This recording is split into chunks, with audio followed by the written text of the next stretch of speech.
day here on Camino Island as we move into this week's readings from the Rubaiyat of Omar Khayyam as explained by Paramahansa Yogananda and edited by his direct disciple Swami Kriyananda.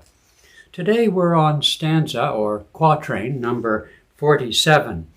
I'll read it and then we'll listen to Swami Kriyananda sing it and Yogananda's paraphrase. Okay, so 47 goes like this.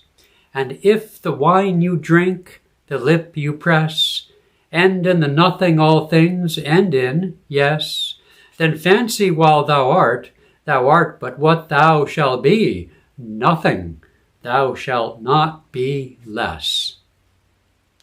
Stanza 47.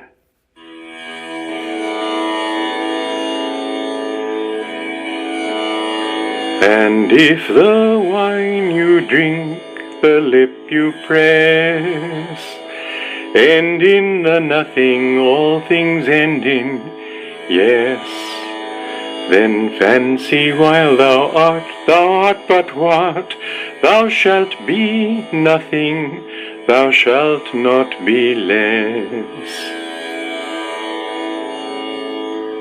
Paraphrase. If the wine of ecstasy and the soul's final union with spirit both end in nirvana, the state in which objective appearances cease to exist, why, imagine even now that thou art that, nothing, no thing. Never wilt thou be less. In nothingness thou shalt realize the truth at last, I am. The death of everything is the birth in eternity of that which alone is eternal being. Well, sometimes old Omar speaks more clearly than other times, doesn't he? Here we have a succinct, though not the most succinct, but a succinct, and therefore, or not therefore, but succinct but poetic expression of Advaita Vedanta, of the great metaphysical teaching Tat Tvamasi, that thou art that. If the final state of cosmic union, one be no one, nothing, then be no one now. This is a hard teaching, hard not because it's unfair or cruel, but because it's so beyond our actual experience, or at least the way we live.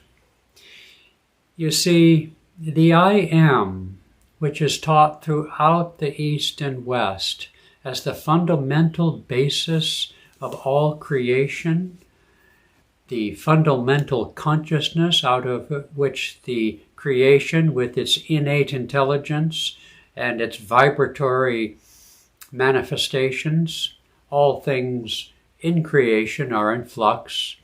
I don't think there exists anything in the universe at absolute zero temperature.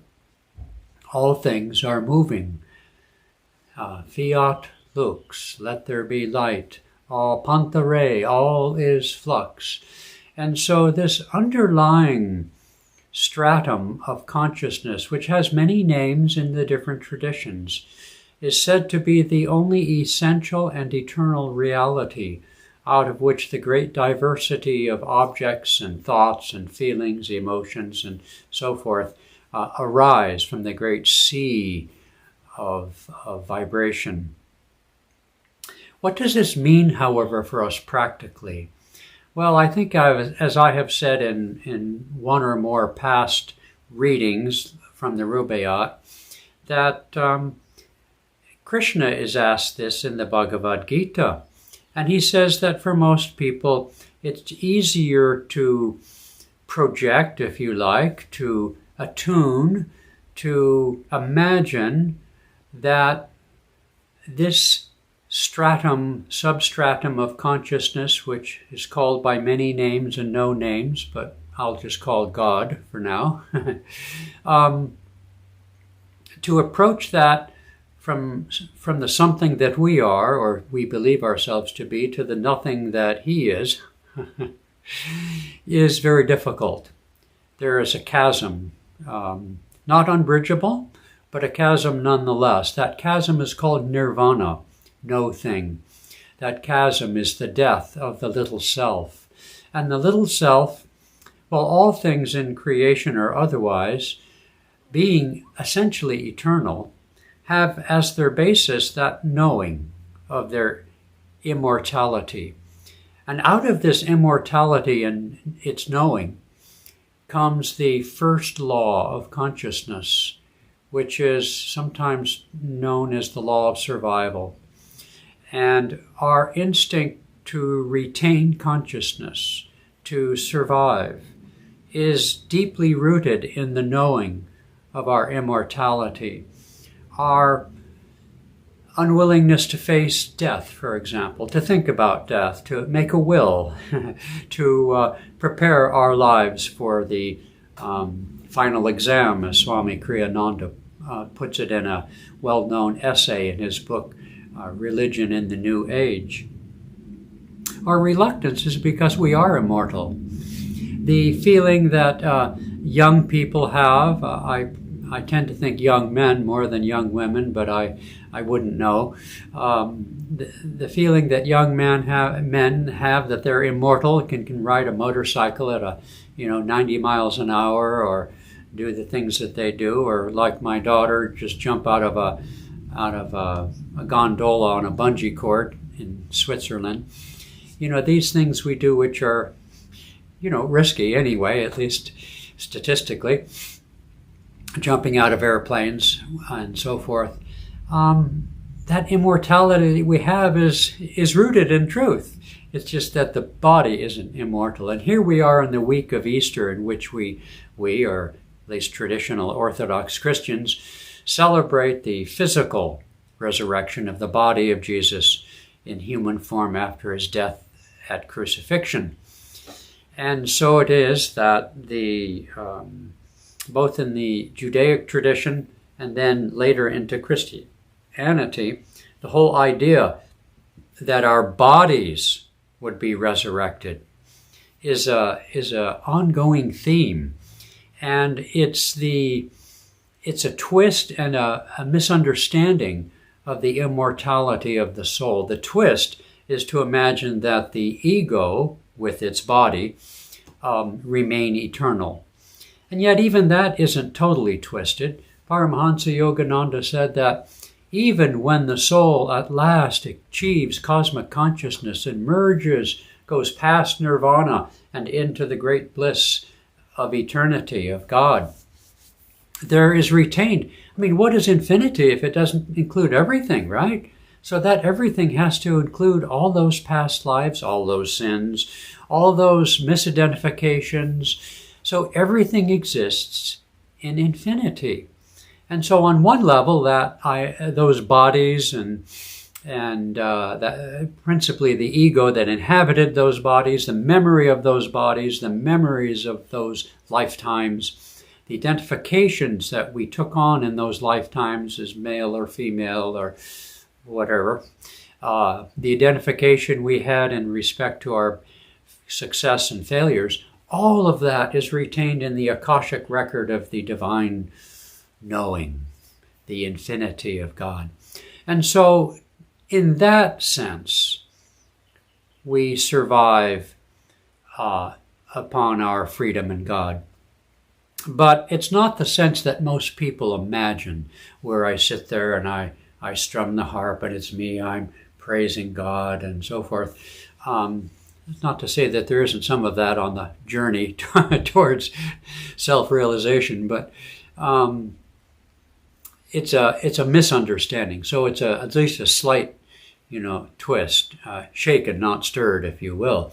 And so this state of cosmic consciousness is beyond words. Paramahansa Yogananda's beautiful poem, Samadhi, is his contribution to the great literature which includes the Rubaiyat, includes the poems of Rumi and Hafiz and the great and the Upanishads and the Vedas and the great scriptures, including the Bible, the great scriptures that speak of that which cannot be spoken of, including the name of God, that underlying substratum of consciousness, which is all names and no names, is who we are. I am that. Aham Brahma. Aham Brahmas. Well, anyway, whatever it is. This is what we are. But Krishna says that it's very difficult to focus on the absolute when we ourselves are identified with and contained, and our I am thatness is confined to this physical form and to these five senses and this personality and all this karmic junk all this baggage that we carry along with, big, large steamer trunks of karma.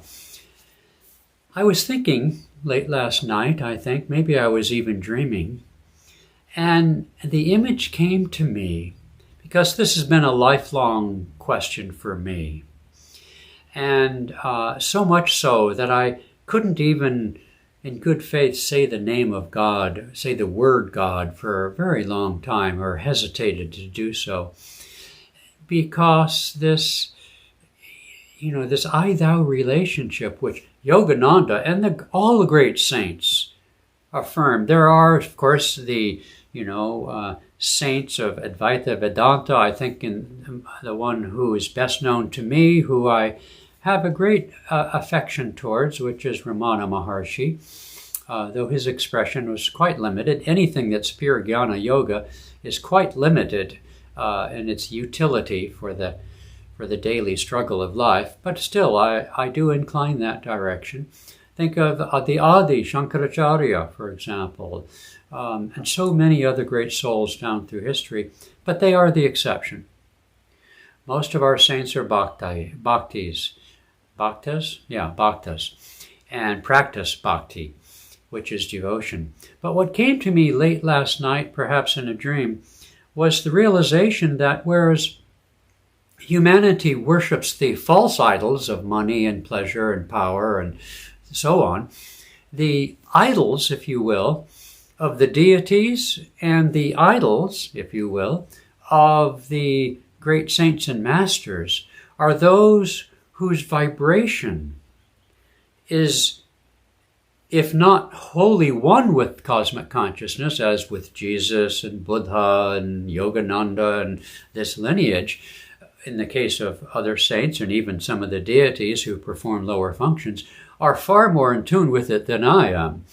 And therefore, when we focus on that which is in consciousness higher than we, including even so-called ordinary people who embody for you qualities that you do admire, that are divine qualities. I don't mean that they're beautiful or rich or something, but divine qualities is part of the stairway to heaven. And although you would say, well, gee, that's not a very deep thought. You're right, it isn't a very deep thought, but it's what came to me last night. And in that moment, it felt very, very comforting. Because wavering as I tend to between worship, the I-thou, and the desire to chuck it all, if you will, into the I am, it's for me, it's like a compass needle, and you pull it out and it goes like this, and it goes like that, and so, but here's Omar today. I am nothing. Okay, great soul.